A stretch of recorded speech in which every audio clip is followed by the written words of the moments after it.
Stretch out the dreams from my mind. Granny's got the scoop, let's unwind.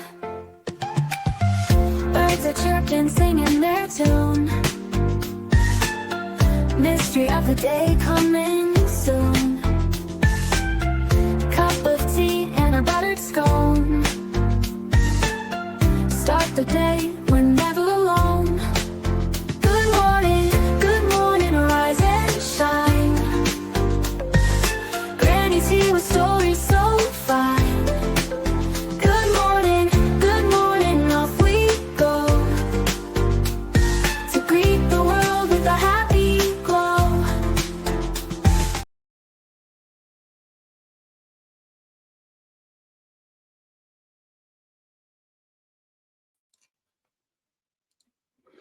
Good morning, everyone. I hope you're all having a wonderful, wonderful day. Grab your coffee, your tea, your cappuccino, your espresso. Let's get started. We are going to share our spotlight on the missing. Just get pulled up here for you.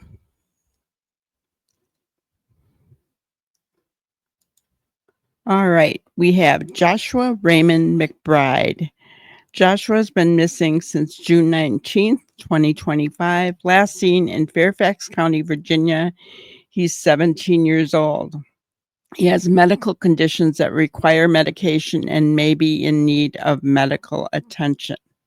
So it's important that we get him home to his parents. If you know anything, please call the Fairfax County, Virginia Police Department or 911. Let's get our kids home. All right, today we are talking about a case that has been going on since Mother's Day of 2020. Suzanne Morphew. It's a name I think that we all recognize. But wow, guys. I mean, her husband had been arrested for her red rum, but then the prosecution dropped the charges because they didn't feel they had enough. And now, this is Barry Morphew's current mugshot. He has been arrested again for the red rum of his wife, Suzanne Morphew. This is him leaving when the charges were dropped, and he was leaving with his daughters. They've stood by him because he insisted that he was not guilty of taking the life of his wife. But let's see what they really have, okay? Let's take a look here. All right, going to share my screen with you.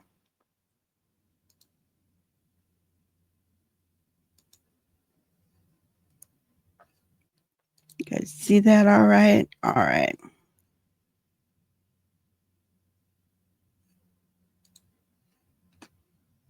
Five years after Suzanne Morphew disappeared, there is another major twist in this case. Her husband, Barry Morphew, is once again facing charges for her murder. The case has taken all sorts of turns since Suzanne disappeared on Mother's Day back in 2020.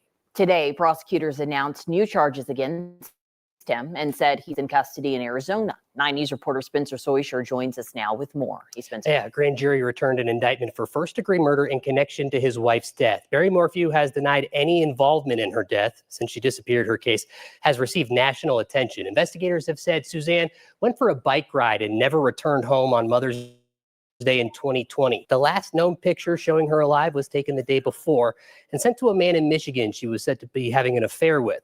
Search crews eventually found her bike and questioned Barry. He said he had just returned from a work trip in Broomfield. He asked if an animal could have killed her. Her body remained missing for years as the criminal case unfolded.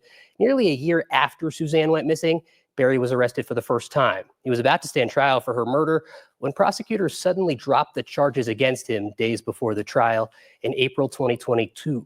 Fast forward to October 2023 now. Investigators said they found a body in a shallow grave in Saguache County that was Suzanne's. And now today, a new indictment points to her autopsy and cell phone data. Her autopsy listed a mix of chemicals known as BAM as the cause of death. Those chemicals are highly regulated.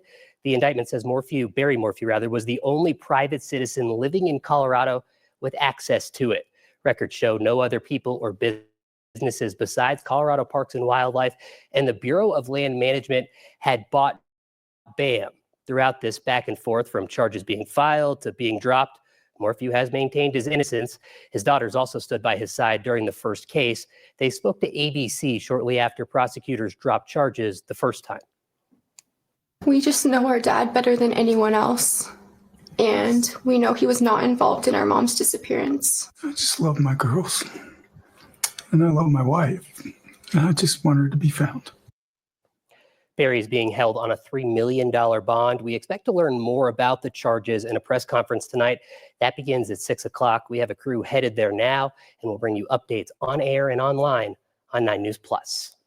A new twist in a case that people have been watching globally for a very long time. We'll keep you posted at 6. Spencer, thank you for that. The first case against Morphew was brought by former Republican District Attorney Linda Stanley, who lost her law license. She was eventually barred from ever practicing again in Colorado for her handling of the Morphew case and others. Stanley was accused of withholding evidence in the case and launching a secret investigation into the judge. The Boulder DA's office will help with the new prosecution against her. Wow, huh, guys? So that chemical, I mean, it's a good thing they actually found her remains after he was released and charges were dropped, but they were dropped with prejudice, meaning that if new charges came out, he could be charged again, right? If new evidence came out, he could be charged again. So that's what happened, and why he is, because they were able to do, analysis on the remains and found that chemical. And Barry being only one of the people in Colorado who received that chemical, that is very damning evidence, guys. I want to just read another tab here that we have. Make sure you guys can see it okay. All right. The husband of Colorado mom Suzanne Morphew has been arrested for first-degree red rum in her death more than 5 years ago. This is the second time Barry Morphew has faced murder charges in connection with her homicide after the initial charges were dismissed. Suzanne Morphew was reportedly last seen on Mother's Day, May 10, 2020, when she went for a bike ride and never returned. She left behind 2 teenage daughters and a husband, Barry Morphew, who was not only the prime suspect in her disappearance at the time, but he was also charged with her red rum. Barry Morphew was arrested on May 5, 2021 for the first time on charges of red rum after deliberation, tampering with physical evidence, and attempting to influence a public service. Less than a year later, in April 2022, a judge dismissed the case against Barry Morphew. At the time, the 11th Judicial District Attorney, Linda Stanley, filed a motion to dismiss without prejudice, which means that prosecutors could file charges against Barry Morphew at a later date.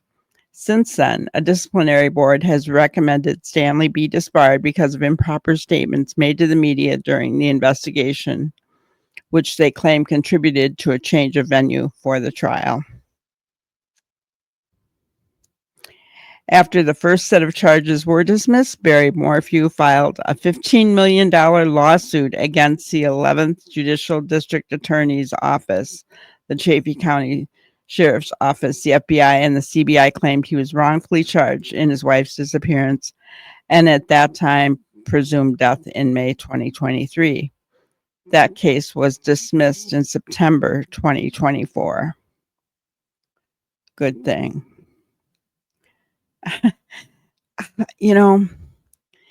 Guys, with the evidence of that chemical being what actually took her life, and he is the only one in Colorado who received that chemical. That like I said, that pretty much nails the lid on the coffin, right? But then he goes and he sues the court system for something that he actually did, right? Wow. According to the CBI, Suzanne's remains were located during the course of a search in Moffat on September 22nd, 2023, and those remains were positively identified just 5 days later as those of Suzanne Morphew by the El Paso County coroner. Her death was determined to be a homicide of undetermined means, and drugs typically used as tranquilizers for wildlife were detected in her remains. On Wednesday, the 12th Judicial District Grand Jury returned an indictment charging Barry Morphew with first-degree murder of his wife. He was taken into custody in Gilbert, Arizona on Friday. There is his mugshot. Serious bags under his eyes there. The district attorney's office said it will seek to extradite Barry Morphew back to Colorado's San Luis Valley. Federal, state, and local law enforcement have never stopped working toward justice for Suzanne, said 12th Judicial District Attorney Ann Kelly in a statement. The 12th Judicial District Attorney's Office stands in solidarity with Suzanne's family and the citizens of Chaffee and Saguache counties in pursuing the grand jury's indictment. According to the indictment, the El Paso County Coroner's Office conducted the autopsy on Suzanne Morphew's remains. In addition to the standard toxicology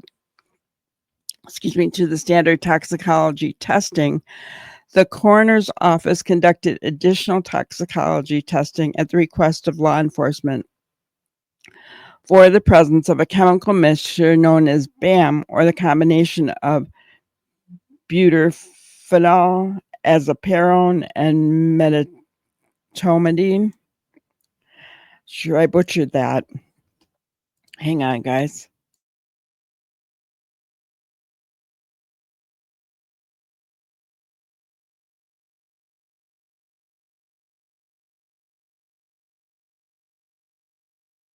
Sorry, stupid allergies, and I had to sneeze. All right. The coroner's office determined the cause of death and manner of death as homicide by unspecified means in the setting of butyrophenol, azaparone, and medetomidine intoxication.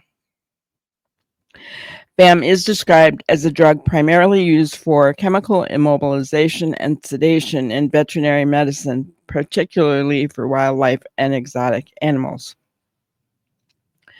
Barry Morphew remains in custody on a $3 million bond. That's amazing. Investigators have not released details on why the case is now being prosecuted in the 12th Judicial District Attorney's Office when it was initially prosecuted in the 11th Judicial District Attorney's Office. Well, I can think of two reasons for that.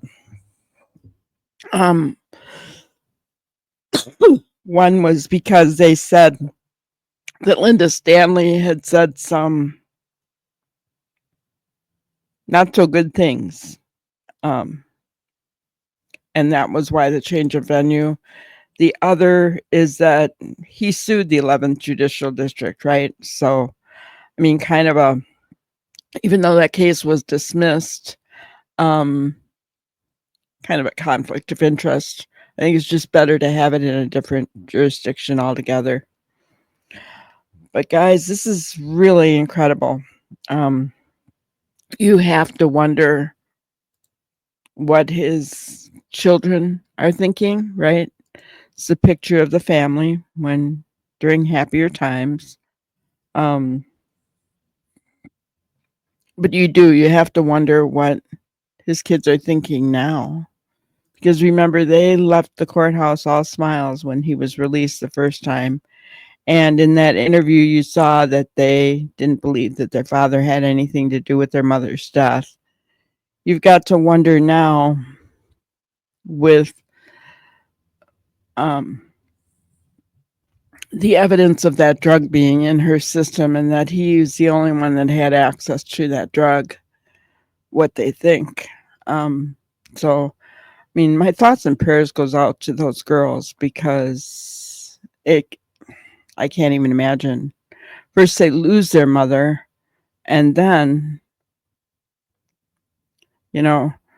their father is being accused of taking her life. So they've, in essence, lost both of their parents, and I can't imagine what that's like. I can't. I'm sure they're young adults now.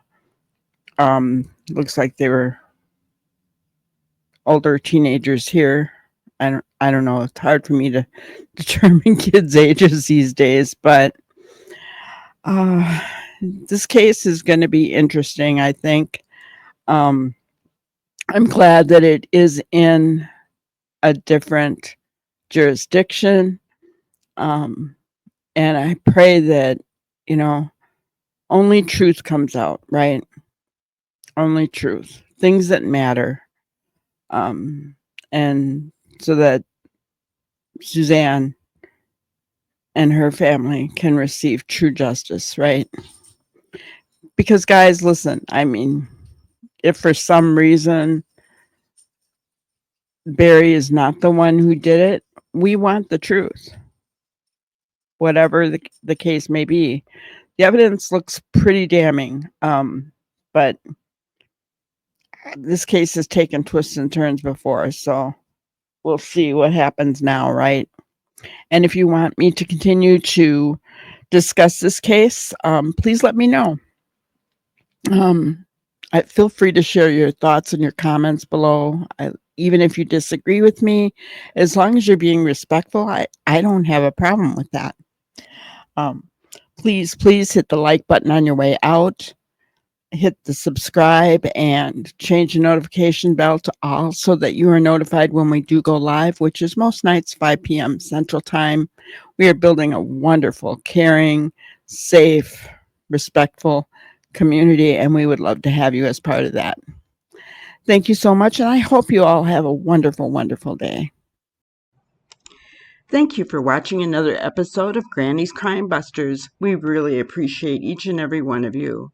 Don't forget to subscribe and like and even share the content. You can follow us on any of our other social media platforms at YouTube, Twitter, Instagram, Facebook, and TikTok. We really appreciate you guys, and you can also email us at grannyscrimebusters@gmail.com. Thank you so much, and we will see you on the next one. Thanks, guys.